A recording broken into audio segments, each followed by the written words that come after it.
Bonjour à tous. Aujourd'hui, une question. Les guerres contemporaines sont-elles si différentes des guerres du XVIIIe siècle?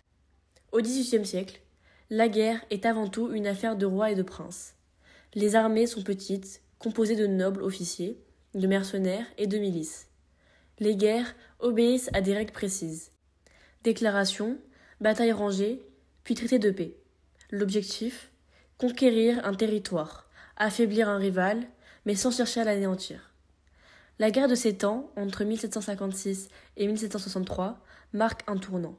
Elle se déroule sur 4 continents, implique des civils et annonce déjà une mondialisation du conflit. Au XIXe siècle, tout change avec la Révolution française. Pour la première fois, ce sont les citoyens qui prennent les armes. C'est la levée en masse, puis la conscription. Les guerres deviennent idéologiques et de masse. Au XXe siècle, l'industrialisation conduit à la guerre totale.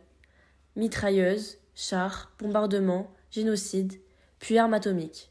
La Seconde Guerre mondiale fait plus de 70 millions de morts. Désormais, les civils sont la principale cible. Après 1945, l'équilibre nucléaire empêche l'affrontement direct entre superpuissances. C'est la guerre froide. Une guerre par procuration au Vietnam, en Afghanistan ou en Afrique.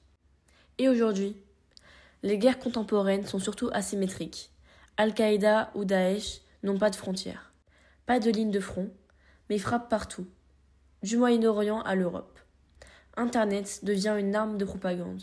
Ce ne sont plus seulement des États qui s'affrontent, mais des idéologies transnationales. Alors, qu'en conclure? Les guerres contemporaines ne sont pas totalement différentes. Elles restent politiques et stratégiques, comme au XVIIIe siècle. Mais elles ont changé d'échelle. De la guerre limitée entre princes, on est passé à la guerre mondiale, puis à la guerre globale et irrégulière. La guerre reste la guerre, mais elle a changé de visage. Merci de votre attention et à très bientôt pour un nouvel épisode.